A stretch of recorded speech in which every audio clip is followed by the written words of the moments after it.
Alright, what's going on everybody? So I just got this one piece right here, this faultless buff blade, and kind of made a build around it. It kind of smacks. There are multiple ways that you can use this one gear piece with Kate Bishop or whatnot. So I'll go ahead and get into it. First is the faultless buff blade. You can get this in Wakanda. I got this from Here Comes the Pain. And I don't know if I got this from a box or what, but I got this from Here Comes the Pain. Right, so the biggest thing on this, that's the most important part, obviously, is the damage buff and the power attacks with Sonic. You can get this with light combo or heavy combo finishers.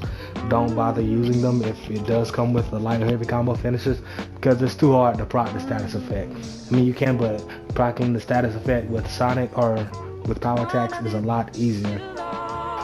It also has the increased 15% heroic recharge while overcharge, and Sonic puts you overcharged pretty easily. So literally all you have to do is do maybe 2 demolition arrows or whatnot. If you land all 3 demolition arrows on one person, it's going to fill up all the way with Sonic. But the thing is, you have to have a certain amount of intensity for it to happen. I found that the breaking point to do it pretty easily is about 60%. If I can get my intensity to 80%, if you can get yours to 80% without losing too much on stats or whatnot, then go for it, because it is noticeable.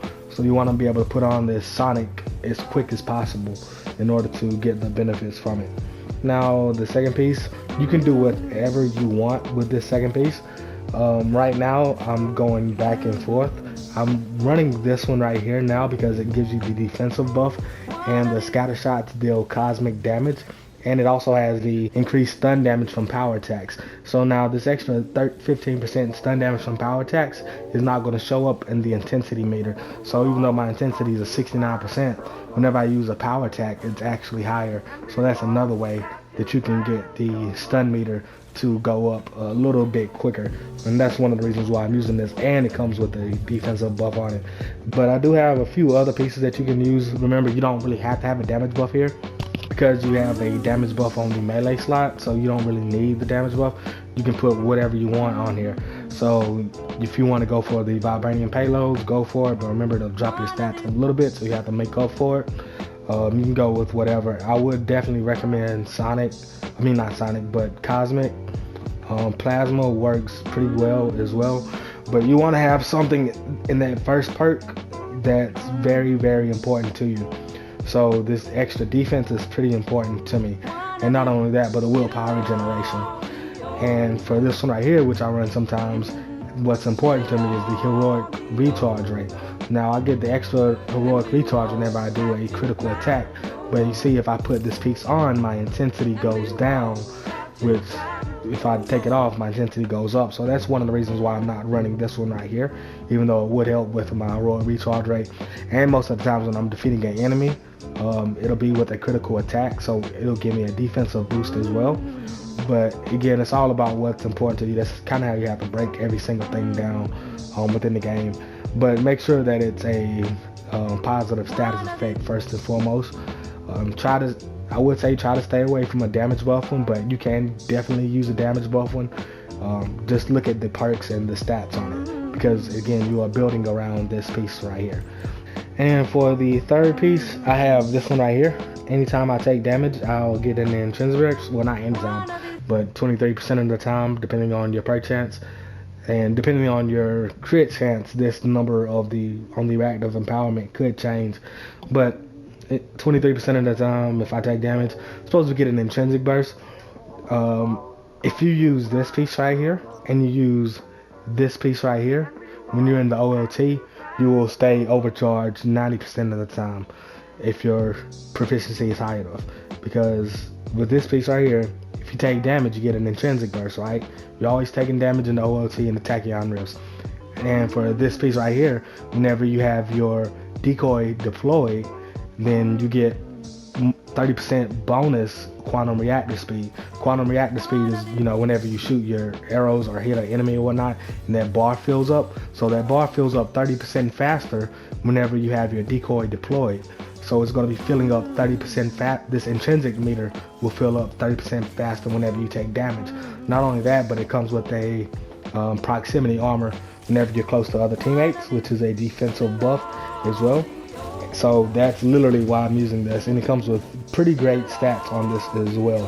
But whatever you can find within your within whatever pieces you have to build off of this first piece, then go for it. But I would definitely recommend something with the proximity armor or a reactive empowerment. If you can get both, that will be great. And if you could get something that has like a reactive defensive buff, especially if you're playing an OLT or a Rift, then that would be good too. I also have this piece right here that you can go for. I'll put the link in the description of where you can get all of these pieces from or whatnot. The link should be in the description, but you can wear this one too.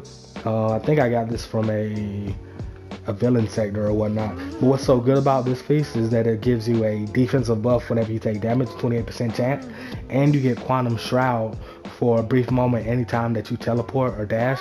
And this is the Quantum Shroud right here.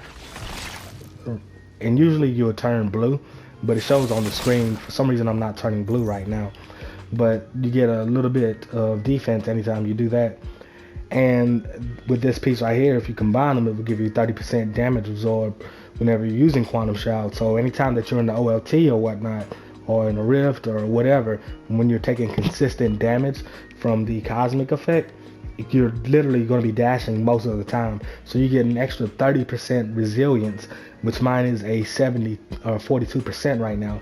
Now that extra 30% is a lot. I don't think people really understand how much that 30% is. So let me find a piece with resilience on here. I'll demonstrate what resilience, how much it actually helps out, and the diminishing returns that you get from resilience. Okay, so I have a piece right here. It has 46 resilience on it, and whenever I equip it, my resilience only goes up to a 49%. So it went from a 42% to a 49%, and I added 46 resilience. So it went up 7 or like 8 points for every 8% or 8% for every, like, I don't know. You see what I'm saying? It went up some.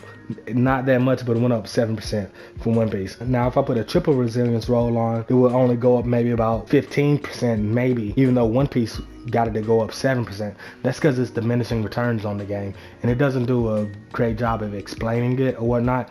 But long story short, the more resilience that you put on, the less actual percent that you will get back. So you can put on 2 more of the black ISOs that have the triple resilience on them, and it still would not give you an extra 30% damage mitigation. And you get this extra 30% damage mitigation, which is like putting on 6 of the black ISOs that have the 3 rows on it. It's like, well, maybe not 3 of them. It's like putting on like 3 or 4 of them. So, but yeah, back to the build.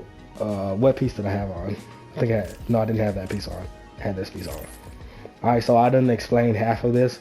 I don't know where you get this from, but you can check it in the Google documents that I put down below. And I already talked about the increased reactor speed. Another good perk on this is it gets my heroic recharge support to up by 17%. So you want all of your recharge rates, maybe not your ultimate, because I personally don't like being in the ultimate. You want them all to be at about 30% or higher. So my assault is only at a 22%. I wish it could be higher, but if it's at 30% or higher, it'll be coming back immediately. Now for the minor artifacts, I have a cosmic affinity stone. I pretty much never play without this. Like if I'm just going in like a hive or whatever, I'll probably go for straight damage, like super duper damage. But I like having this piece on because it comes with 3 necessary stats. Not for any build, but for, you know, any type of range build or whatnot, which is precision, valor, and efficiency. And it has the reactive cosmic surge buff on it. Whenever I take damage 14% of the time, get the willpower and heroic energy back. Now don't forget that heroic energy that you could get back from this reactive surge buff, right? It stacks with this right here. So whenever you're overcharged, if you get hit while you're overcharged and this proc, you get a 15% more heroic recharge rate than you would without being overcharged. So, and for this piece right here, it's just a triple precision. Now you're gonna want some valor on your build because you're gonna be battering some, and you are going to be doing some critical attacks with this build. So don't just put in 3000 precision and 1000 heroic damage. Because the way that it works is your valor is based on your base damage. So my base damage is a 1722 right now, and my crit damage is a 262%. So that 262% applies to the base damage, which is a 1722. Now, if I put on another precision piece, then my precision does go up to 2013, which before it was a 1722, but my valor drops down to a 242% instead of a 262%, which, you know, it's give or take. But at the same time, if you're going to be doing critical hits, you want those critical hits to be big as well, especially if you're going to be battering a lot, and not only battering a lot, but applying different types of status effects. So you're going to want your valor to be pretty high, not necessarily higher than your precision. I wish mine was not as high, but this works out as of right now. Now for the support heroic, you can go with any of these. Now you can have this one right here, where anytime your decoy is out and you do the after image, you get willpower and intrinsic energy. But I found that to be a little not needed with this, because you're going to be getting a lot of the intrinsic energy back from the sonic effect.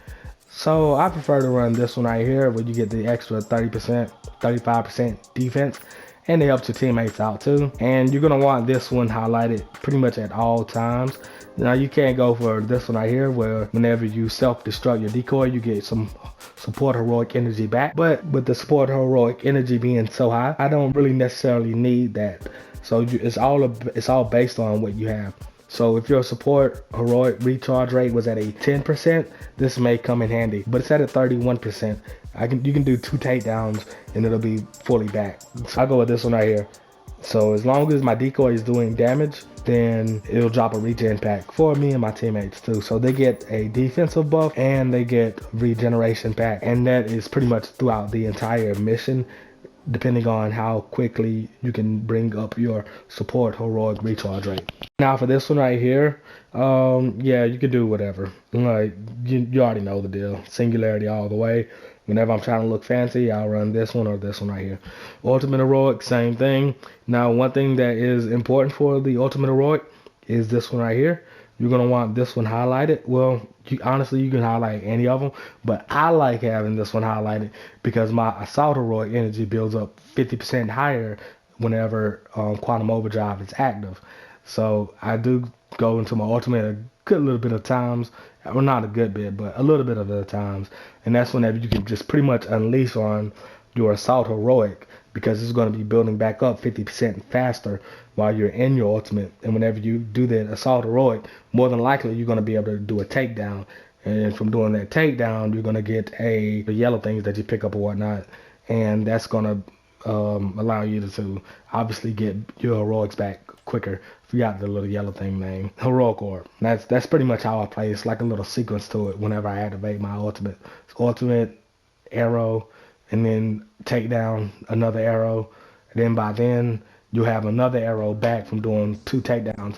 And then your support heroic will be back. And within another takedown, your ultimate will be back if you prefer to do that. So this one right here, I don't know if this works or not. But I always have this active, so I really don't know if it works. Now, every now and then I will activate this one where you get the extra damage from the sprint and dodge attacks. So whichever one you want to do. For this one right here, I have this extra damage dealt on demolition arrows. And the reason why I have it activated is because whenever you do one of the ranged attacks, the triangle, whatever it is, you do a demolition arrow. So it does the extra damage, and I do a lot of those.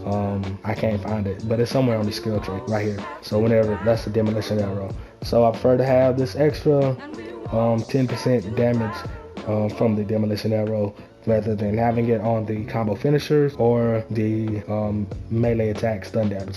Now you can go for the stun damage on melee attacks. And by the way, this skill tree right here is what I run pretty much no matter what. Like no matter what. Alright, so for this range part, I have True Shot on it. Now I did just say no matter what.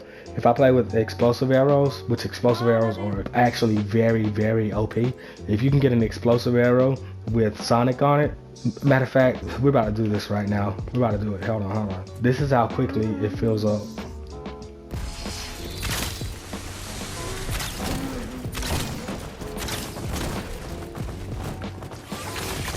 and it has a damage buff. But anyway, back to the mastery tree. I have this one right here equipped because I'm running the scatter shot arrows. If I did have explosive arrows equipped like that, I would run this one right here. It would fill up even faster. And for this one right here, I have the sure shot on, which I never fully charge my arrows.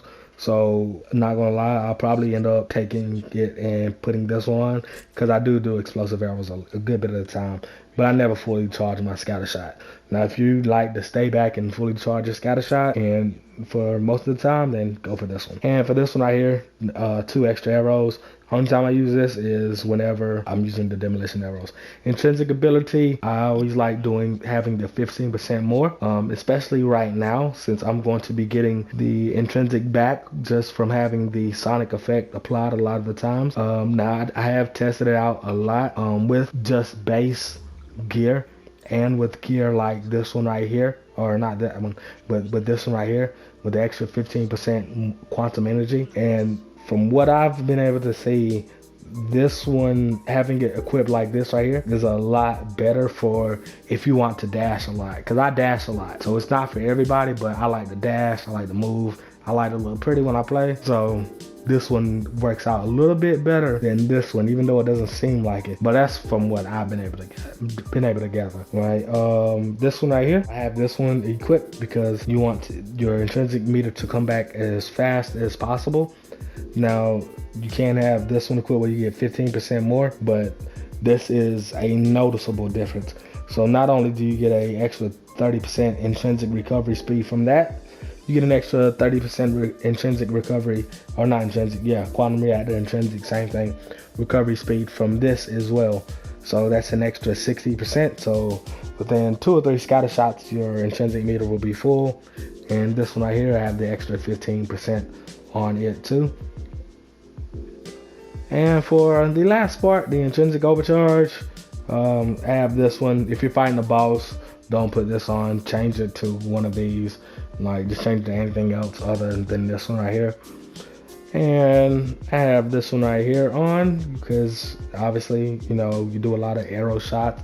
If you want to play melee or whatever, then you can always change over to heavy combo finishers, but I don't know why you would do such a thing, because that's 10% on the finisher versus 5% from multiple arrows if you prefer to do scatter shots. So yeah, pick this one. And for the last one, have range attack damage increased by 10% when overcharged. Don't put another damage buff on here, simply because you already have a damage buff equipped. Now, you can go for a damage buff, but I prefer to have a mixture of 4 or 5 different types of perks within my builds. So a defensive buff, and also make sure your intensity is at like a 60% or something like that. If you can get it to a 70%, then, you know, that'll be, or like a 70 or 80%, that'll be better, obviously. But even if you can't get it quite that high, make sure that you have a perk that increases stun damage from certain type of attacks. So stun damage from power attacks on this one right here, and you have the stun damage from signature attacks on this one right here. So hopefully you took something from this video and will apply it to your build for the raid or whatever. If we need Sonic and Vibranium, this possibly could work. Just put a piece of Vibranium on here and tweak everything else. But hope you all took something from this video. Enjoy your day.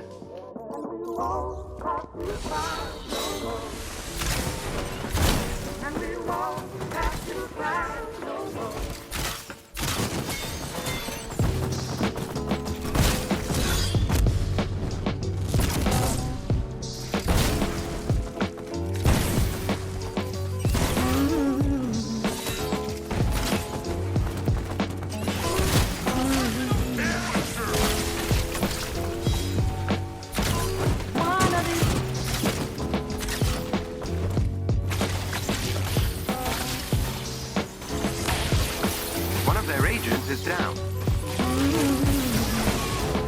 Another enemy defeated.